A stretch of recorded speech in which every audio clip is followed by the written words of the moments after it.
Communiqué de la Présidence de la République. Le Président de la République, Son Excellence M. Alassane Ouattara, a procédé ce vendredi 3 mai 2024 à la signature de plusieurs décrets de nomination au titre de la Présidence de la République et du gouvernement. Au titre de la Présidence de la République, Monsieur Jeannot Kouadio Aoussou, ancien président du Sénat, est nommé ministre d'État, conseiller spécial à la Présidence de la République. Monsieur Abdallah Albert Touakeuse Mabri, ancien ministre, est nommé ministre conseiller à la Présidence de la République. Monsieur Mamadou Sanogo, ancien ministre, est nommé ministre conseiller à la Présidence de la République. Au titre du gouvernement, sont nommés vice-gouverneurs du district autonome d'Abidjan les personnalités ci-après. Premier vice-gouverneur, Monsieur Paulin Claude Danhaut. Deuxième vice-gouverneur, Madame Brou Adjoa Jeanne, épouse Peumont. Troisième vice-gouverneur, Madame Nassalatou Diaby. Quatrième vice-gouverneur, Monsieur Éric Taba Glaou. Cinquième vice-gouverneur, Monsieur Ibrahim Konaté. Fait à Abidjan le vendredi 3 mai 2024. Hier, il y a eu des nominations à la présidence.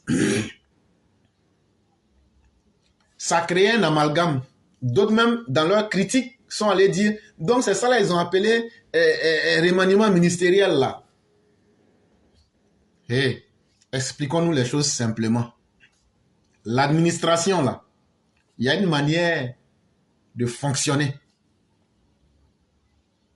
Dans l'administration là, quand tu enlèves quelqu'un à un poste, ou mais quand quelqu'un va à la retraite là, ou mais quand quelqu'un n'est plus à un poste, si c'est un poste utile, il doit être remplacé. Et ce qui s'est fait hier là, ce n'est pas un remaniement ministériel. C'est simplement un changement à la présidence de la République.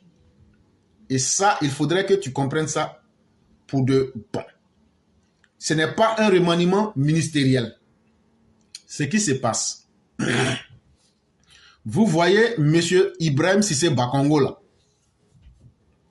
Avant qu'il soit gouverneur du district d'Abidjan là, il occupait quel poste? Il était ministre conseiller auprès du président de la République.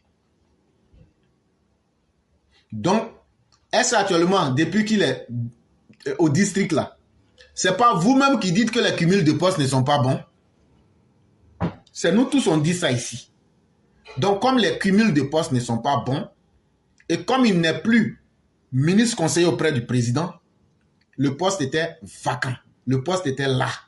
Le président a trouvé utile de mettre Mamadou Sanogo à la place de Cissé Bakongo. Si il voulait être malhonnête là, il peut ne pas nommer quelqu'un, mais le salaire va toujours venir puisque le poste est là. Deuxième exemple, Ali Koulibaly que vous connaissez là.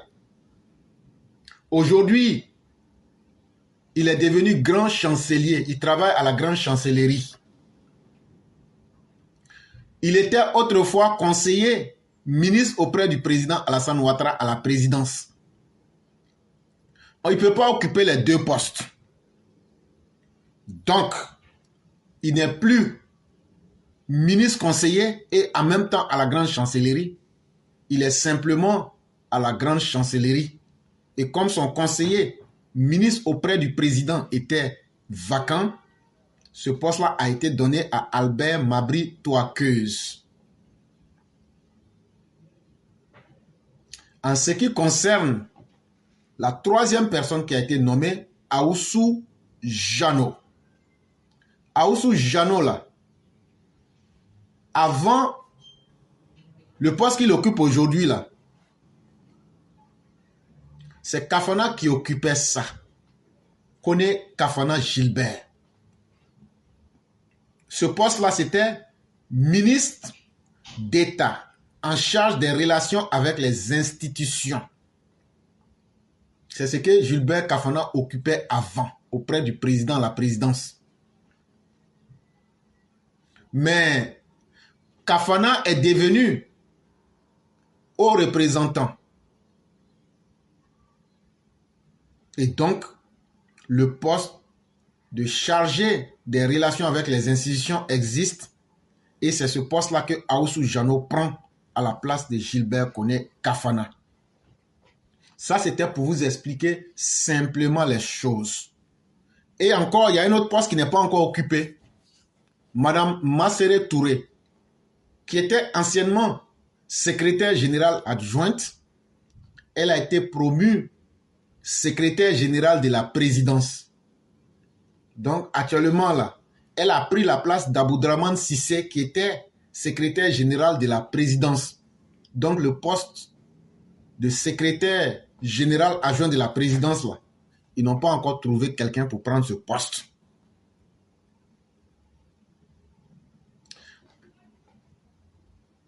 Et donc, ce qu'il faut retenir de tout ce que nous venons de vous dire, c'est que au-delà des critiques très faciles, il n'y a pas eu de changement de budget. La dernière fois ici, je crois il y a 1 ou 2 semaines, je vous ai parlé des différents budgets des différentes institutions. Maintenant, les nominations qui ont été faites là, venez nous prouver que ça a augmenté les charges. Là, comme ça, on va dire, on les a nommés pour augmenter les charges de l'État. Ça n'a augmenté en rien les charges de l'État, encore moins les charges de la présidence. Ça, c'est la première leçon qu'il faut retenir. La deuxième leçon qu'il faut retenir, c'est qu'un homme intelligent, est-ce qu'il faut laisser des postes vides et demain être surpris que les gens n'animent pas les institutions de l'État? Parce que c'est des hommes qu'on a besoin pour animer les différents éléments de l'État. Et donc, ceux qui ne comprennent rien critiquent pour ne rien dire. Mais cette nomination participe à un ajustement pour corriger les parties manquantes qui étaient là, pour que le travail puisse se faire et de belle manière dans l'efficacité. Et donc, la troisième raison, elle est d'ordre politique. Il ne faut pas avoir honte de dire la vérité. Elle est d'ordre politique. Si je ne me trompe, Mamadou Sanogo là, il a un surnom. Si je ne me trompe pas, on l'appelle Monsieur Élection. Retenez ça très bien.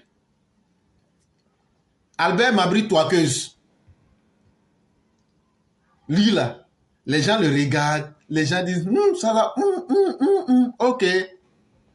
Mais je vais vous donner une histoire rapide. Les 48 lois du pouvoir. Voyez-vous, lorsqu'on était encore dans le Japon impérial, où on parlait des shoguns, c'est-à-dire des seigneurs de guerre, qui avaient chacun un territoire du Japon, il y a un parmi eux qui avait voulu fédérer le Japon. Il avait voulu mettre toutes les petites dominations ensemble pour former un Japon que vous connaissez aujourd'hui. Donc, il a combattu presque tous. Mais il y avait quelques-uns. Parmi eux, parmi les quelques-uns là, il y avait encore un là. Non, lui, c'était dangereux. Lui, la personne ne pouvait avec lui. Et donc, qu'est-ce que le shogun qui avait plus de force et qui avait déjà soumis plusieurs autres à sa domination, qu'est-ce qu'il a fait? Il n'a pas combattu le plus dur à cuire. Il ne l'a pas combattu. Il l'a laissé. Et il l'a laissé avec le temps jusqu'à ce que la situation vienne les confronter. Et quand la situation les a confrontés, il a capturé le chef de guerre là, le shogun là. Quand on dit qu'il était dangereux là, il l'a capturé. Le shogun là lui dit, tu m'as capturé cette fois-ci parce que moi et mes hommes n'étaient pas suffisamment prêts. Si tu es sûr de toi, laisse-moi aller me préparer puis je vais revenir. Et contre toute attente, contre l'avis même de ses généraux, le grand shogun, celui qui contrôle tout là, et puis qui a dominé les autres là, il libère celui qu'il avait capturé. Il libère son pire ennemi qui lui faisait peur. Il le libère. Ce même qui a été libéré là va encore s'apprêter. Il relance encore les hostilités. Même chose. Il dit cette fois-ci là, si tu m'as eu, c'est parce que tu m'as attaqué par surprise. Mais laisse-moi encore. Et troisième combat là, si tu arrives à me maîtriser là, c'est fini. Il faut me tuer. Les gens disent c'est le plus dur à cuire. Grand Shogun ne le libère pas. Le grand Shogun dit libérez-le, laissez-le. Troisième combat, même chose, il est capturé. Et vous savez ce qui s'est passé? C'est qu'après sa libération, lui-même il avait dit au grand Shogun, tu me tues moi et mes hommes. Ou bien tu nous laisses nous faire harakiri. Ça veut dire nos mains là, il y a une veine là. On coupe ça et puis on se suicide. C'était très populaire. Mais le grand Shogun lui dit, après que je t'ai vaincu 3 fois, et toi-même pas 3 fois, j'ai accepté toutes tes conditions. Maintenant, c'est à moi maintenant de te demander, qu'est-ce que tu veux? Et celui qui a été vaincu là, dit, laisse-moi la vie sauve, je te fais allégeance, et je vais t'aider à conquérir les autres territoires. Donc les autres petits territoires qui étaient là, le shogun qui avait été vaincu là, puisque lui il était le plus fort de tous les récalcitrants là, il a vaincu tous les autres pour remettre ça au grand shogun. Ce que je suis en train de vous dire là, mais il est en train de nous parler du Japon et puis il retourne en Côte d'Ivoire. Albert Mabry, toi, qu'est-ce que tu vois là? Est-ce qu'il n'était pas dans CNT? Quand il est venu là, est-ce que c'est parce qu'il est venu en tant que gagnant ou en tant que perdant? Donc là, il faut faire le rapprochement entre ce que je t'ai dit dans l'histoire là et puis c'est que la nomination de Mabry. C'est une nomination stratégique. Et la morale de l'histoire, plus tu sais rapprocher tes ennemis, mieux tu sais aussi les contrôler. N'oubliez pas aussi cette morale-là. Ça, c'est un aspect. Le deuxième aspect, c'est qu'il y a l'aspect géostratégique. On va en 2025. On peut l'utiliser comme le shogun vaincu pour essayer d'aller convaincre. Et ça aussi, il ne faut pas oublier. La nomination de M. Élection n'est pas fortuite. Tout comme la nomination d'Aousou Jano. Sachez que le CNT a prospéré dans le centre. Et actuellement, là, il y a quel parti? Quel est le parti qui a le plus faim en Côte d'Ivoire? Ça, c'est une leçon, une question à tous les élèves. Hein. Quel est le parti qui a le plus faim actuellement en Côte d'Ivoire? J'aimerais voir quelques réponses pour voir un peu si on arrive à voir quelques réponses. Et donc, si vous arrivez à connaître le parti qui a le plus faim actuellement en Côte d'Ivoire, c'est le PDCI. Le PDCI, notre mère Djeneba Fofana a trouvé, elle a 20 sur 20. Tous les autres élèves, vous avez 0. Prado Boussol, toi, tu as 0. Le parti qui a le plus faim, c'est le PDCI. Faim parce qu'ils sont ceux qui ont le plus duré dans l'opposition. Depuis 1993, ils ont perdu le pouvoir. Donc là, tout ce qu'ils avaient, quand tu mets ça sur une échelle de temps, là, tout le prestige qu'ils avaient là, ça s'est délité. Ça, c'est un. De deux, un parti qui n'arrive même pas à faire les funérailles de son président et qui est obligé de compter sur les moyens de l'État, ça veut dire qu'ils sont en manque d'argent.